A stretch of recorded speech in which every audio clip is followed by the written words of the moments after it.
Bonjour à tous, je m'appelle Bérénice et je suis ravie de vous accompagner une nouvelle fois pour une nouvelle thématique de webinaire autour d'une thématique de saison, puisqu'on va parler EPI, EPC hiver.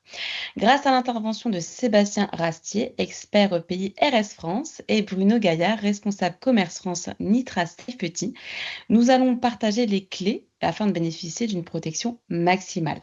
Nous verrons d'abord les risques dus à la saison hivernale, les impacts sur la santé et la sécurité des travailleurs. Quelles solutions existent-ils en termes de protection collective mais aussi individuelle? Et enfin, nous terminerons ce live par un temps d'échange et un partage d'expériences autour de cas concrets. N'hésitez pas à poser vos questions via le chat, nous y répondrons en fin de session. Pour commencer, je vais donner la parole à Sébastien qui va nous partager les différents types de risques auxquels nous pouvons être confrontés. Bonjour Bérénice, bonjour tout le monde. Alors, pour identifier plusieurs risques liés à l'environnement, il y a le froid, le vent, la pluie, la neige, qui sont souvent l'addition de plusieurs facteurs qui permettent d'augmenter des risques alors, ça peut être aussi bien sur la perte de chaleur corporelle, l'hypothermie. Vous avez aussi une diminution de la dextérité et des raideurs musculaires qui vont engendrer des ralentissements et des réflexes. Tout ceci, en fait, ça va augmenter tout ce qui est précision dans les gestes et augmenter aussi la probabilité d'accident, par exemple, lors de manipulations au titre de travaux en hauteur. L'environnement extérieur peut également rendre le terrain dangereux. Donc, ça va être des sols glissants, accumulation de neige. Ces conditions augmentent fortement les risques de glissade, les chutes ou perte d'équilibre. Il faut savoir que les chutes représentent 20% de l'ensemble des accidents de travail et environ 10% d'arrêts spécifiquement liés pour les glissades.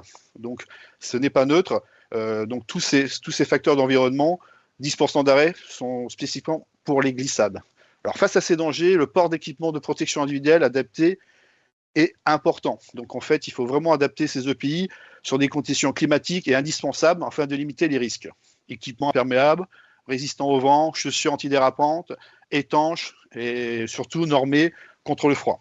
Et pas oublier les accessoires de protection, style les gants et les bonnets. Il faut savoir que 15% de notre chaleur, en fait, on la perd par la tête. Donc, le bonnet est important. Les EPI permettent de limiter les effets du froid, d'améliorer le confort et de réduire les risques physiologiques. Effectivement, il est nécessaire d'être vigilant. Tu me parlais en préparant notre échange que si certains équipements sont trop rigides, trop lourds ou mal ajustés, cela peut entraîner une réduction de la mobilité des travailleurs. Alors, le choix des EPI est très important. Les EPI ont énormément évolué depuis ces derniers temps au niveau des produits techniques. Un EPI peu adéquat peut affecter la posture. Donc, ça peut affecter le confort, les efforts prolongés. Quand on est dans le froid, c'est de plus en plus dur. Si on met des EPI qui ne sont pas adéquates, les efforts vont être de beaucoup plus durs à accepter. Donc, ça va engendrer de la fatigue, du stress thermique, des raideurs, des mouvements un peu plus lents. Donc, tous ces risques vont augmenter les dangers de glissade, perte d'équilibre, fatigue musculaire. Donc, il est important d'avoir des bons EPI adéquats. Pour limiter ces risques, il est essentiel de sélectionner des EPI donc bien ajustés, normés, adaptés aux conditions climatiques. Il est important de faire tester les vêtements. Alors ça, c'est très très important aussi. Donc nous, chez RS, par exemple, on fait toujours tester les vêtements. C'est important que les gens qui vont utiliser les produits testent ces vêtements en conditions avant de pouvoir après demain les utiliser. Alors, sur le plan mécanique, certains EPI peuvent occasionner des précisions sur les gestes. Alors, ça va être de la maladresse, difficulté à fermer son vêtement. Ça, c'est très important quand on va être dans le front, avoir des signes. Et si on ne peut plus fermer son vêtement parce qu'en fait, il n'est pas adéquat, maintenant, il y a des solutions où on peut mettre des systèmes pour mieux fermer, avoir plus d'ampleur pour fermer ses vêtements.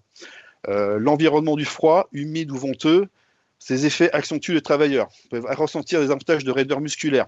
Donc, c'est très important aussi dans l'environnement dans lequel il va travailler, de voir un peu s'il y a de l'eau, de la pluie, voilà, ça dépend un peu comment la personne va travailler. Pour réduire ces risques, il est essentiel de choisir des EPI ergonomiques normés. Donc je reviens toujours sur ce que je disais tout à l'heure. C'est très important d'avoir des produits qui sont normés, adaptés au poste, s'assurant que le produit va pas le gêner dans son confort, va le libérer, va pas l'alourdir son travail, et donc il va améliorer son travail et pas réduire sur son côté au niveau des risques. Il faut mettre en place une surveillance aussi régulière de l'état physique de la personne. Donc ça, c'est important. L'hiver, on surveille, c'est un peu comme l'été aussi. Donc approprier les pauses, l'hydratation et le rythme du travail sans éléments indispensables pour moi. Merci Sébastien pour ces précisions. J'ai noté que le port inadapté d'EPI peut également engendrer certains risques physiologiques. Oui, Alors, les risques physiologiques, il y en a plusieurs. Donc, il y a donc le froid, on a parlé du froid, du pluie, du vent ou de la chaleur. Ceci peut engendrer des risques physiologiques. Donc, le premier risque physiologique, c'est à le court terme. Donc là, c'est la personne qui va commencer à avoir des frissons. Donc, ça va augmenter le métabolisme. Donc là, il va commencer à brûler un peu plus d'énergie. Le premier signe, c'est la chair de poule. Donc, si quelqu'un arrive sur un poste et qu'au bout d'une demi-heure, il a de la chair de poule, là, ça va être le premier signe d'alerte. C'est-à-dire que là, on sait que là, la journée peut être longue. Si qu'au bout d'une demi-heure, il commence à avoir des chairs de poule, là, on va dire que sur le poste, ces EPI ne sont pas adéquates. Ensuite, il y a l'effet physiologique prolongé. Donc, celui-ci, c'est plutôt donc la personne, lui, il a passé la première table et là, il va être sur des engourdissements. Donc là, ça peut altérer la motricité, la diminution de performance musculaire, baisse de coordination, des raideurs musculaires. Donc là, on revient encore à ce que je disais avant. Donc là, on augmente les risques d'accident. Donc ça va être aussi les glissades, encore la dextérité. Et par la suite, la personne reste dans une condition de travail. Nous passons sur des dangers. Donc là, on est sur une pathologie comme de l'hypothermie. Donc là, en fait, on est sur la 13e physiologie, l'hypothermie. Donc là, c'est baisse de température corporelle, des gelures, des engelures. Donc là, toujours pareil, je reviens, toujours le thématique, le choix des EPI est important. Un EPI adéquat peut affecter la posture, le confort et les efforts prolongés. Les EPI en aimant évoluer, on est capable maintenant d'équiper des personnes sur des postes bien spécifiques et garder en confort et toujours garder en chaleur. Donc la gestion appropriée des pauses et l'hydratation du rythme de travail sont également indispensables. Je me répète. Super, merci. Est-ce que tu peux nous parler des obligations légales, parce que c'est un point important sur ce domaine? Les obligations légales de l'entreprise, c'est de fournir gratuitement les EPI appropriés aux risques à prévenir, donc à veiller à ce qu'ils soient utilisés effectivement. Là aussi, dans ce domaine-là, c'est très très important de faire participer le collaborateur. C'est-à-dire qu'en fait, l'obligation légale de l'employeur, c'est de participer, c'est de fournir des EPI gratuitement, qui doit répondre aux exigences et aux conformités de la norme. Mais ce qui est très important, si on veut que le pays soit porté, c'est de faire participer la personne. Donc on peut mettre des EPI, mais surtout, il ne faut pas oublier la personne qui va les porter. C'est un peu notre règle, nous, chez RS, c'est de penser aux personnes qui vont travailler tous les jours et de penser à leur confort. Nécessité d'informer et former les salariés à ce sujet, on a bien compris, merci Sébastien. Et instinctivement, on s'imagine que le premier ennemi du confort et de la sécurité des travailleurs, c'est le froid, mais il y a aussi l'humidité. Est-ce que tu peux nous partager quelles sont les solutions pour lutter contre ces risques? Alors, tout à l'heure, j'ai parlé donc les droits, donc c'est vrai que de protection collective. La première règle, en fait, qu'on veut protéger, on parle de protection collective. Alors, la protection collective, ça va être de protéger différentes personnes. C'est-à-dire que là, on ne parle pas de l'humain, on va dire sur un poste.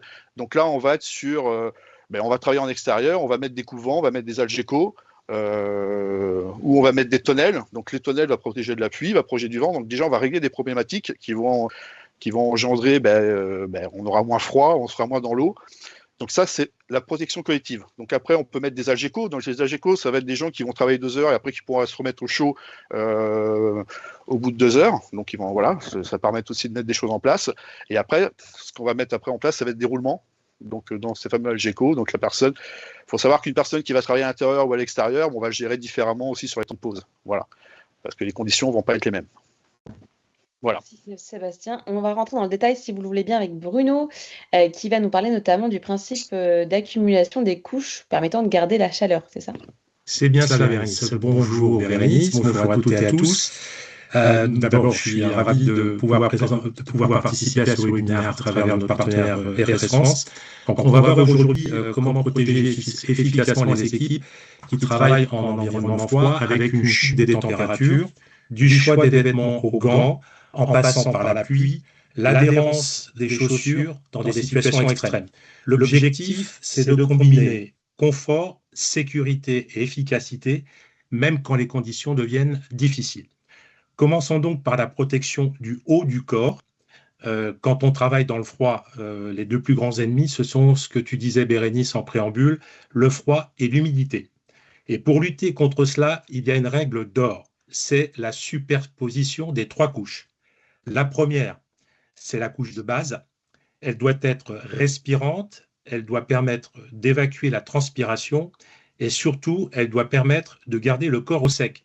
Alors, je fais référence notamment aux sous-vêtements thermiques. La deuxième, c'est l'isolation. Légère et efficace, elle doit retenir la chaleur même quand on bouge beaucoup. Enfin, la troisième, c'est la couche externe qui doit être la barrière contre les intempéries, imperméable, couvant, mais tout en restant respirante. Alors, dans notre gamme de produits workwear ou haute visibilité, alors je peux citer en exemple certaines parkas ou softshell. On a une gamme spécifique hiver, la softshell 7180W par exemple, qui combine très bien protection et liberté de mouvement. En support sur le slide, vous avez notre nouveau modèle 5 en 1 HV lancé au démarrage de l'année 2025. C'est un produit ultra polyvalent et qui est parfaitement adapté lorsque les conditions sont changeantes. Un petit rappel concernant les normes. Donc, la norme EN 342, c'est celle qui régit la protection contre le froid lorsque les températures sont inférieures à 5 degrés Celsius. On va y retrouver deux facteurs importants. Le premier, c'est la perméabilité à l'air et le second, la respirabilité du vêtement, avec une classe, niveau de performance de 1 à 3, 1 étant le niveau le moins élevé, 3 le plus élevé. En conclusion, l'idée à retenir pour les vêtements de travail et ou haute visibilité, c'est de maintenir une température stable, sans accumuler d'humidité et de compléter avec des accessoires. Sébastien l'a très bien dit, les bonnets, les cagoules, les masques pour les voies respiratoires, les chaussettes, j'y reviendrai lorsqu'on parlera de la protection des pieds. Deuxième point important dans la continuité des vêtements, c'est la protection des mains.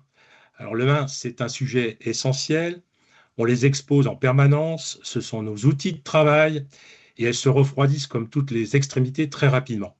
Alors, dans ce cas précis, c'est la norme EN 511 qui donne les niveaux de protection contre le froid.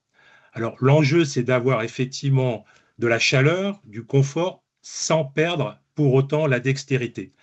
Alors, juste un petit rappel pour une bonne lecture et une bonne compréhension de la norme EN 511, le pictogramme que vous avez sur le slide. Le premier chiffre concerne le froid convectif, c'est-à-dire le froid transmis d'un contact d'un gaz, dont l'air, ou d'un liquide froid. Le deuxième, on en parle souvent lorsqu'on propose les gants froids, c'est le froid de contact. Alors, c'est le froid transmis au contact d'un solide conducteur du froid. Et le troisième concerne l'imperméabilité. Lorsque la lettre X apparaît, c'est que le gant n'a pas été testé. Niveau de performance de 1 à 4, un peu en comparaison avec ce que je disais préalablement pour les vêtements. Alors, quelques exemples aussi adaptés dans notre gamme de gants froids. Alors, on a le Mi 606W avec une version WV 348 pour les environnements très froids avec haute isolation. On a le 3560W, c'est un soft grip, c'est un très bon compromis entre le confort et la chaleur.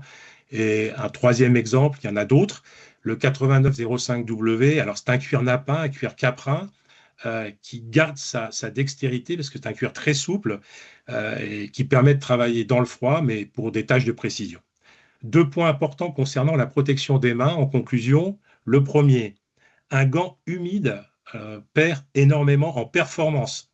Donc, c'est important de penser à le changer. Le deuxième point, un gant trop épais peut être dangereux. Donc, on peut perdre en précision et on peut augmenter le risque d'accident. Sébastien l'a très bien dit aussi en préambule, perte de dextérité, ça peut être dangereux et donc d'y faire attention. Le froid va souvent de pair avec la pluie et la neige. Et là encore, on a effectivement des produits et des vêtements qui sont normés et qui sont totalement adaptés à la pluie et au vent.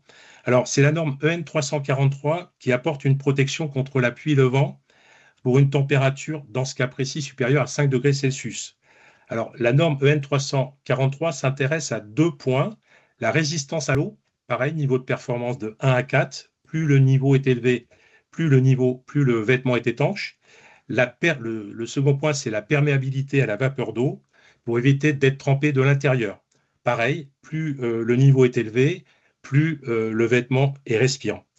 Alors, dans cette catégorie, en particulier chez nous, on va retrouver un grand nombre de produits haute visibilité, des salopettes, des pantalons, vêtements de pluie, effectivement toute une gamme qui permet de travailler et d'avoir une protection efficace. Super, merci Bruno. Mais je crois que le froid ne se limite pas au haut du corps, il touche aussi les pieds, comme tu le disais, donc souvent en contact direct avec des surfaces humides ou gelées.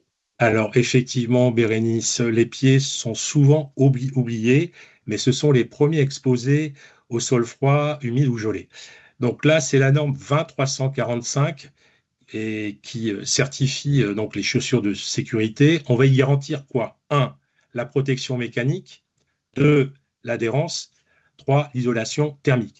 Alors cette norme 20345 a évolué en 2022 avec d'autres critères. Et notamment, il y a de nouveaux marquages, des nouvelles certifications. Alors nous, on a lancé des nouveaux modèles en corrélation avec l'évolution 2022. Alors ce sont des chaussures qui sont certifiées S7S avec une membrane étanche. Donc c'est parfaitement adapté pour travailler dans des milieux difficiles extérieurs et surtout lorsqu'il fait froid. Alors ne pas oublier non plus la semelle d'usure qui doit être marquée CI, donc isolation du semelage contre le froid. Enfin, sur des sols verglacés, on peut y ajouter des surchaussures, des crampons, et pensez surtout en conclusion aux chaussettes. Je reviens sur les chaussettes. C'est le premier contact avec la peau. Alors, il existe des chaussettes aujourd'hui très respirantes, des chaussettes qui sont aussi adaptées pour l'hiver, hein. On a les sockets pour l'été, on a des chaussettes, on va dire, toute saison, et des chaussettes plus spécifiques pour la partie hivernale. Et tu me disais que le froid peut être encore plus ressenti à cause du vent. Quelle solution justement tu as là-dessus? Alors, c'est effectivement le cas, Bérénice, et tu as encore tout à fait raison. Alors, quand on entre dans des conditions vraiment exposées, le vent glacial, par exemple, devient un facteur très aggravant. Sébastien l'a aussi rappelé en préambule de cette présentation.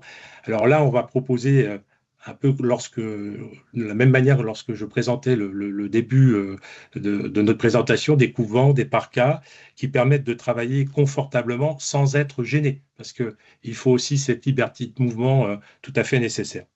En complément, on va, et je répète, proposer des cache-cous, des cagoules, des bonnets et des masques, je le répète, pour protéger les voies respiratoires.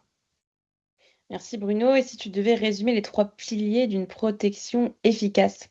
Alors, pour ma part, pour terminer, 3 idées essentielles. Il faut associer systématiquement confort, ergonomie et conformité aux normes. Sébastien l'a très bien dit, je me permets de le rappeler. Le deuxième point, là aussi, là, il en a parlé, adapter les EPI à chaque poste. Alors même si on peut avoir des EPI polyvalents, il faut effectivement bien veiller à ce que les EPI correspondent au poste. Un conducteur, un technicien de matin, un opérateur extérieur ne portent pas obligatoirement les mêmes EPI. Et surtout assurer la formation, l'entretien et la vérification régulière des EPI. Les EPI ne remplacent pas la prévention collective. Ils interviennent lorsque l'organisation ou les aménagements ne suffisent plus. Leur efficacité repose sur 3 piliers: un bon choix, un port correct et un entretien rigoureux. Protéger efficacement les équipes contre le froid, c'est avant tout un équilibre avec la technologie ergonomie et pratique du terrain. Avec les bons EPI correctement utilisés et entretenus, on gagne en sécurité. Voilà. Super, merci. J'espère que c'est clair pour vous, qui nous regardez. Si vous le voulez bien, nous allons partager ensemble des cas concrets, afin de se projeter davantage avec, Sébastien. Bah, en fait, oui, on va parler d'un cas où je travaille actuellement. C'est sur un entrepôt où ils sont en train de fabriquer un ballon dirigeable. Donc, le fait de construire un ballon dirigeable, donc, comme on peut voir sur la photo, ça prend énormément de place et donc ces bâtiments sont inchauffables. Donc en fait, ils travaillent sur des volumes importants et en plus, ils vont travailler en hauteur. Donc ils vont travailler sur des nacelles. Donc la personne va être un peu isolée sur la nacelle, donc n'aura pas très peu de mouvement et peut rester 1 heure ou 2 heures dans le froid. Donc en fait, on a travaillé sur le fait que la personne va rester 1 heure, 2 heures. Donc on va revenir un peu à ce qu'on a dit tout avant. Donc on a travaillé sur les 3 couches, sur un vêtement qui va lui permettre d'avoir de l'ergonomie, qui pourra travailler pendant 2 heures, qui ne va pas être gêné, qui ne va pas avoir chaud, qui ne va pas avoir froid. Donc le vêtement va pouvoir tempérer aussi les évacuations de transpiration. On a travaillé sur le fait de travailler en hauteur. Donc si on reprend qu'il fait froid, donc on a des risques, les mains vont être un peu plus... on va perdre un peu de dextérité, donc on peut perdre les outils. Alors qu'on perd un outil, qu'on aura le sol, il y a un peu moins de risque. Quand on est en hauteur, eh ben, il y a un risque que la personne puisse recevoir les outils. Donc, on a travaillé aussi sur le fait que les outils, s'ils tombent, ils sont accrochés aux vêtements avec un système d'accroche. Et on a travaillé sur, comme je disais, sur les manipulations des outillages. Voilà. Donc, en fait, tout a été fait. Donc, on n'a pas travaillé que sur la personne qui avait, sur la personne qui allait travailler, mais on a travaillé aussi sur l'environnement. C'est-à-dire que l'environnement, ses outils, comment il allait monter, comment il allait descendre. Voilà.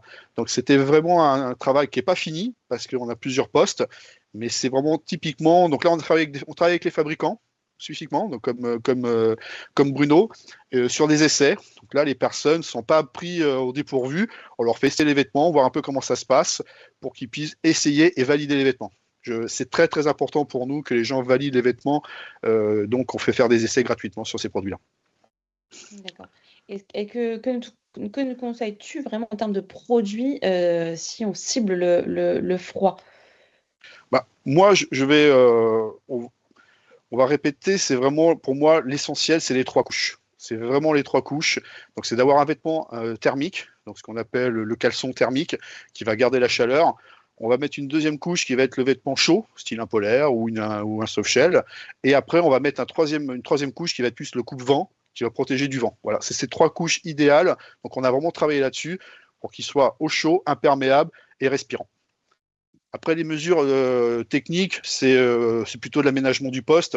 Donc, c'est de savoir si la personne va rester 1 heure, 2 heures, 3 heures sur la nacelle et faire des roulements. Donc, en fait, voilà. Donc, ça, en fait, c'est des tests actuellement qui sont mis en poste parce que, comme je vous dis, c'est une société qui est en train de construire. Donc, on a commencé, l'usine n'était pas construite, donc on travaille avec ces gens poste par poste, savoir s'ils vont travailler 1 heure ou 2 heures. Donc ça, c'est important de savoir si la personne peut travailler. C'est rare dans le froid qu'on puisse travailler 3-4 heures de suite. Souvent, c'est bien de faire une pause et de redescendre et de se réchauffer et de repartir après. Effectivement, chaque cas client est différent, il faut s'adapter et prendre en compte, on l'a vu, un ensemble de critères. Si je devais conclure cet échange, durant cette période hivernale, il faut faire attention à plusieurs risques, que la première étape à réaliser est une protection collective, on l'a vu. Si elle n'est pas possible, réussir à adapter une protection individuelle, donc par différents outils, les vêtements thermiques, les gants isolants, les vêtements imperméables forcément, les chaussures antidérapantes. Mais je rappelle aussi l'aspect légal. Vous devez équiper vos équipes avec des EPI adaptés au poste et aux conditions de travail. Si vous avez besoin d'un accompagnement plus adapté, plus approfondi ou de conseils sur la mise en place d'EPI dans votre société, n'hésitez pas à contacter Bruno ou Sébastien dans le déploiement de cela. On va passer maintenant au temps de questions-réponses. N'hésitez pas à participer via le chat. J'ai une première question. Est-ce que les vêtements chauffants, par exemple, qui intègrent une résistance chauffante, sont aussi efficaces que le multicouche dont on parle depuis tout à l'heure? Alors, les vêtements chauffants, c'est effectivement aujourd'hui une nouvelle technologie qui apparaît sur le marché. C'est une alternative. Alors, je ne dis pas qu'ils sont aussi efficaces que les vêtements traditionnels. Alors, nous, aujourd'hui, dans la gamme chez Nitras Safety, on n'en a pas encore. Effectivement, on peut, au regard de l'évolution de notre gamme, en avoir ultérieurement. Alors, la chose quand même à vérifier avec les vêtements chauffants, puisque ça fonctionne avec une batterie, c'est de bien vérifier que la batterie ait suffisamment d'autonomie. Ça, c'est le premier point. Le deuxième point, alors, une batterie peut tomber en panne. Donc ça aussi, ça peut être le cas échéant un inconvénient. Et après, il y a le positionnement tarifaire. Évidemment, sur des produits plus techniques, le prix sera évidemment plus élevé. Un dernier point aussi par rapport aux vêtements chauffants, c'est d'avoir, on en a parlé, la bonne répartition, ou tout au moins de manière homogène, de la chaleur. Donc voilà ce que je peux dire aujourd'hui. C'est une alternative en tous les cas qui est apparue. Alors, il y a certains de nos confrères qui sont un peu spécialistes dans les vêtements chauffants, mais pour autant, de bien vérifier les points que je viens d'évoquer. Merci Bruno. J'ai Agnès qui rebondissait sur les gants. Tu en parlais tout à l'heure et elle dit que c'est difficile en fait de trouver des gants qui sont adaptés puisque les travailleurs peuvent transpirer à l'intérieur et tu parlais de perméabilité, etc., d'humidité. Alors oui, cette question est très pertinente. C'est vrai qu'il y a des gants. Alors, au niveau de la respirabilité du gant, si je comprends bien la question, alors ça va dépendre aussi des matières. Moi, j'ai des gants aujourd'hui, alors je l'ai cité en exemple, des gants comme le Mi 606W, je l'ai pris tout à l'heure en présentation. C'est un gant qui reste très chaud mais respirant parce qu'il est en coton terry. Donc, en fait, tout va dépendre, en dehors des inductions, lorsque c'est le cas, ça va dépendre des matières qui sont utilisées dans la fabrication. Il y a des gants, malgré tout, même s'ils sont considérés, ils sont dans la catégorie de gants froids, qui restent respirants en fonction des matières utilisées. Je ne sais pas si Sébastien peut compléter cette argumentation ou dire autre chose, mais voilà ce que moi je peux dire pour Nitras Safety en tous les cas. Moi, Super. moi, je peux dire sur les gants, souvent, quand les gens transpirent dans les gants, c'est souvent que soit le gant il n'est pas adéquat. C'est-à-dire qu'en fait, on a des niveaux de protection sur les gants en hiver. Soit le protection, il a un niveau de protection un peu trop élevé, donc la personne commence un peu à transpirer un peu dans les gants. Donc après, voir aussi s'il y a, il y a besoin d'une double induction, parce qu'après, s'il y a une double induction, le gant va un peu moins respirer. Mais tout ça, en fait, il faut voir aussi comment vous utilisez ce gant. Parce que des fois, vous n'avez peut-être pas besoin de gants avec induction, vous avez juste besoin d'un gant tricoté qui va résister avec le froid. Savoir si vous avez besoin aussi de quelque chose de tactile. Il faut savoir que maintenant, comme je disais, les produits ont tellement évolué, on a maintenant des matières, on a possibilité de faire des essais sur pas mal de choses. Après, c'est vraiment le gant adéquat. Peut-être que là, vous avez un gant qui a un niveau de protection un peu trop élevé par rapport à vos températures actuelles et qu'il faut peut-être baisser un peu la norme du gant pour voir un gant un peu Correct, c'est moins tout à performant. fait correct ce que dit Sébastien. J'ajoute un dernier point, de bien adapter le gant, c'est-à-dire d'avoir la bonne taille aussi, hein. On en parle, je ne l'ai pas évoqué préalablement, la taille, d'avoir le gant le plus ajusté possible. Donc la taille, les tests avant d'avoir la taille adéquate. Ça aussi, c'est important, et notamment lorsqu'on travaille à l'extérieur avec des gants froids. Super. On espère avoir répondu, Agnès. Je reviens sur la partie technologie. On parlait donc de vêtements chauffants. Une autre technologie, imaginons, moi je suis un travailleur isolé, je travaille à l'extérieur et je chute, j'ai un malaise par grand froid et donc j'ai besoin d'assistance. Est-ce qu'il existe des équipements qui permettent justement d'alerter? Oui, alors je vais répondre à la question. Alors, il y a plusieurs solutions actuellement. Il y a des fabricants de chaussures qui font des chaussures connectées, qu'on appelle la DATI. Alors, en fait, les chaussures connectées, enfin, ce qu'on appelle les DATI, c'est que en fait, il faut prendre un abonnement et en fait, quand la personne, ça marche sur un bout touche, que la personne en fait tombe, ben, en fait, ça signale que la personne était inactive, on reçoit une alerte. Il y a un nouveau produit là qui vient de sortir, parce que là, je parle de la chaussure, mais on est obligé d'acheter la chaussure complète. Donc, en fait, là, les gammes sont un peu plus limitées. Mais là, il y a quelqu'un qui a sorti par exemple des semelles Dati. Donc là, c'est très intéressant parce que là, on peut le mettre déjà dans les chaussures que vous avez actuellement. Et c'est pareil. Donc si la personne tombe, il y a un signal d'alarme. Il y a une deuxième chose sur la semelle qu'ils ont mis en place, c'est que même si la personne est un peu consciente, elle peut claquer au niveau des talons. Et en fait, ça donne aussi un signal d'un SOS. Donc là, il y a des solutions comme ça qui existent sur la Dati, sur les personnes isolées. Oui, s'ils tombent et qu'ils sont inactifs, il y a une alerte qui est mise en place. Après, ça marche avec des abonnements. Voilà. Ok. Il y a beaucoup de produits qui existent. Super, merci Sébastien. J'ai une question de Sonia. Y a-t-il une fréquence légale de renouvellement des EPI, notamment pour des chaussures de sécurité, par exemple? Sébastien, tu réponds, je réponds. Alors, oui, en fait, alors les chaussures de sécurité, oui, en fait, il y a toujours une durée, mais c'est surtout pour le stockage, en fait. En fait, si une chaussure, en fait, n'est pas utilisée, en fait, si vous achetez une chaussure, vous allez l'utiliser, ça va être la durée de vie de la chaussure, donc l'usure, si elle est abîmée. Mais après, si vous laissez une chaussure en stockage, donc 1 an ou 2 ans, et qu'elle a connu le chaud et le froid en stockage, là, comme toutes les chaussures, en fait, ben, la semelle, elle peut se détériorer. Voilà. Donc oui, il ne faut pas trop laisser une chaussure, quand on achète une chaussure et qu'on la laisse pendant 1 an en stock, qui a connu des variations de température, il faut faire attention parce que ça peut dégrader la semelle. Tout C'est à la fait. seule chose sur les chaussures que. Et comme À je te prendre en disais compte. aussi, et juste pour compléter à ce que tu dis, de bien vérifier l'état, je parlais de l'état, en conclusion tout à l'heure, l'état des EPI, les chaussures bien évidemment en font partie, bien vérifier la tige de la chaussure et la semelle d'usure qui sont les deux points essentiels et fondamentaux. Super. Après, ce qu'on peut préciser sur les chaussures, si on reste sur l'usure, c'est qu'en fait, quand on doit changer une chaussure, par exemple, si vous voyez que vous voyez l'embout qui est abîmé, Mm. c'est un signe qu'il faut changer la chaussure. Le semelage aussi, bien vérifier le semelage. Si vous voyez que le semelage, parce qu'en fait, c'est normé, hein, c'est une norme qui s'appelle SRC, c'est la glisse. Si vous voyez que la semelle est un peu entamée, c'est-à-dire que la chaussure, elle est plus normée au niveau de glisse, il y a des risques de chute. Donc là, on est vraiment typiquement dans les chaussettes de l'hiver. Si vous avez une semelle qui est un peu usée, ça sera beaucoup moins efficace sur les sols glissants. Ok.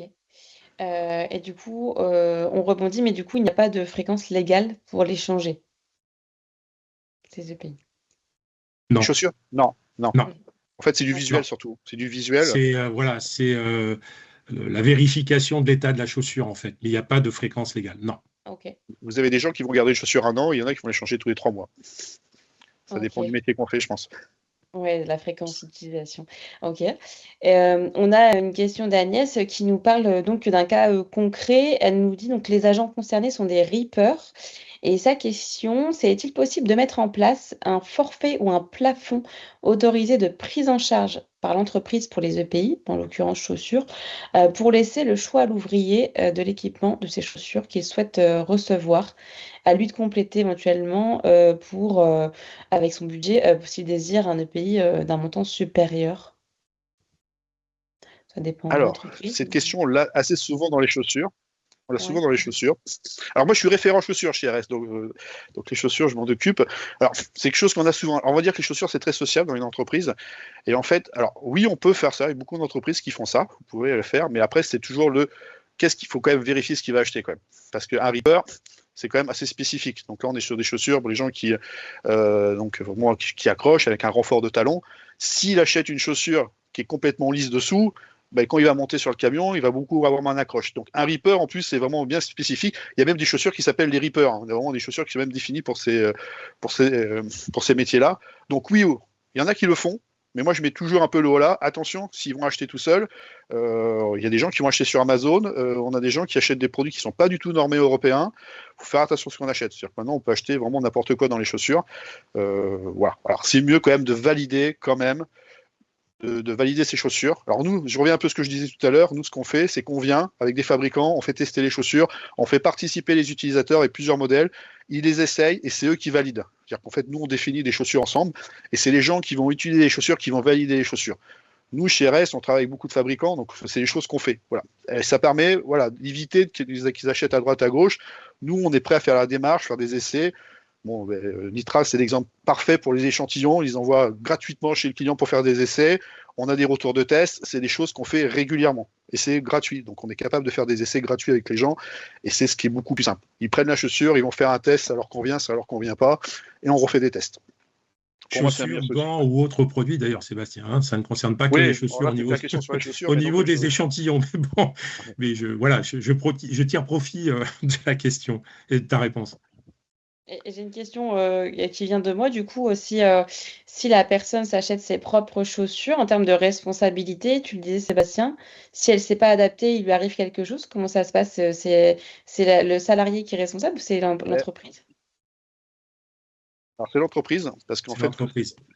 c'est dans les clauses qu'on expliquait tout à l'heure, c'est les droits de l'employé. En fait, c'est l'employé qui a l'obligation d'équiper ses salariés gratuitement. Donc, en fait, si la personne commence à mettre de sa poche, déjà, voilà. Donc, là, du côté légalement, normalement, c'est l'employé qui doit gratuitement équiper ses employés. Alors, dans les chaussures, ils font ça parce que c'est vrai. Pourquoi ça arrive, ça, dans les chaussures? On va lancer le débat. C'est qu'en fait, avant, dans les chaussures, ça coûtait 40, 60 euros. Maintenant, on arrive sur des chaussures, voilà, sur des Reapers à 100, 140, 150 euros. Voilà. Donc souvent, c'est là où des fois le budget, je pense que sur certains modèles, ils rajoutent un peu, le personnel. Mais logiquement, oui, le personnel ne devrait pas rajouter pour avoir du confort pour travailler, quoi. Ça revient un peu à tout ce qu'on a dit depuis le début. C'est le produit adéquat. C'est un métier de Reaper, il doit avoir un produit adéquat pour travailler. Il n'a pas besoin de rajouter de l'argent pour aller travailler. Enfin, pour moi, voilà, c'est la règle. Mais la règle de base, effectivement, c'est l'employeur qui est tenu légalement de fournir le bon EPI à ses collaborateurs. Ouais. Ok. Et Hélène nous demande qui doit nettoyer les EPI. Alors, ça dépend des EPI, parce que bon, il y a des EPI qu'on nettoie pas. Enfin, mais si maintenant on lave même des gants, mais Oui, soit il y a des sociétés de nettoyage. pour les Après, ça vêtements. dépend. Pour les vêtements, moi je veux dire c'est souvent l'employeur quand même qui doit nettoyer le Oui. vêtement, parce que c'est quand même difficile de ramener du linge sale à la maison qu'on va laver avec tout le linge de tout le monde. Normalement, c'est pas très recommandé. Pour moi, c'est l'employeur qui doit laver le linge. Alors, ça dépend des Après, métiers. Hein. il y a le collaborateur, évidemment, de vérifier quand même son état de chaussure. On parlait des chaussures, de bien vérifier que le gant n'est pas percé, par exemple. Je parle de manière très concrète, en fait. Donc, de voir. Mais effectivement, après, Sébastien a raison, c'est au niveau de l'employeur de vérifier l'état. Là, on parle de l'état des EPI et de l'entretien d'un entretien correct. Je l'ai dit d'ailleurs, hein, je l'ai cité en conclusion de ma présentation.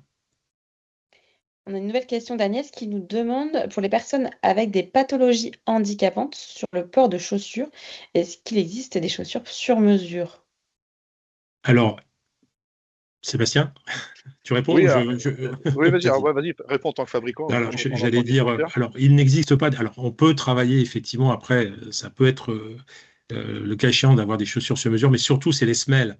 Donc, la semelle de confort, la semelle intérieure, il va y avoir des semelles qui sont, d'abord, il y a une réglementation là-dessus, des semelles qui te permettent d'avoir effectivement sur les soucis orthopédiques, des semelles adaptées, des semelles intérieures aux chaussures de sécurité.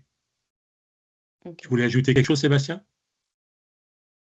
Non, c'est exact. Enfin, on nous demande beaucoup en ce moment des chaussures qui acceptent les semelles orthopédiques. Oui. Il faut savoir qu'orthopédique, nous, c'est pas notre métier, c'est vraiment médical, donc on ne pourra pas Oui. conseiller des semelles orthopédiques. Il faut savoir que nous, si on fait n'importe quoi là-dessus, on peut plus aggraver les choses que faire d'autres choses. Maintenant, ce qu'il existe, c'est que beaucoup de fabricants maintenant de chaussures adaptent leurs semelles par rapport à leurs chaussures. C'est-à-dire qu'en fait, ils ne vendent pas une semelle. Ils vont savoir si on va identifier s'il a une semelle, un pied plat ou pronostratrice. Voilà. Donc on pourra adapter la semelle si on a un pied fort ou pas. C'est la chose qu'on pourra faire. Après, il existe une norme, donc là plutôt allemande, Oui. on va dire que cette norme-là dit que la chaussure accepte les semelles orthopédiques. Mais c'est pas une norme, c'est qu'une norme allemande. Voilà. Après, c'est ce que. Il ne concerne pas la réglementation européenne. Nous, ça nous concerne puisque ma société, la maison mère est allemande, mais effectivement, tu as raison de le préciser. J'ajoute un point sur j'ajoute un point alors sur les semelles orthopédiques, sur la respirabilité du pied. Alors, on voit aujourd'hui donc un grand nombre de chaussures lookées, hein, les chaussures effectivement. Il y a une évolution à la fois technique, mais aussi du look des chaussures de sécurité. Pour autant, ça reste quand même une chaussure de sécurité. Moi, j'insiste beaucoup sur la respirabilité du pied, surtout lorsque le pied gonfle, c'est-à-dire d'avoir une largeur au niveau de la chaussure suffisante en bout de pied. On travaille avec des largeurs de 11 chez nous, donc ce qui permet d'avoir une très bonne respirabilité, surtout lorsqu'il y a des problèmes justement orthopédiques, de laisser respirer le pied. La chaussette est le premier point, mais aussi effectivement derrière la largeur de la chaussure. Et est-ce que vous avez des infos sur la prise en charge de ces dispositifs spécifiques? Agnès nous dit, je crois qu'on peut avoir une prise en charge par alors j'ai pas le FIP HFP, FIPHFP, j'ai pas de la terminologie. Au niveau de la semelle, au niveau des semelles orthopédiques? Oui, je pense. Non, je ne sais pas. Là, nous, tout ce qu'on sait, c'est que là, il faut aller voir un médecin qui va, déjà préconiser le type de semelle qu'il faut porter. Après, ça se peut dans l'entreprise, il peut y avoir des aides pour acheter ces semelles-là, pour travailler. Ça, c'est fort possible. Mais je sais que nous, on ne va pas préconiser des semelles orthopédiques. Et après, le côté de mettre une semelle orthopédique dans une chaussure, pour moi, toutes les semelles vont dans les chaussures, donc il n'y a pas de souci. Mais le principal, c'est vraiment d'aller voir un podologue qui fasse son métier.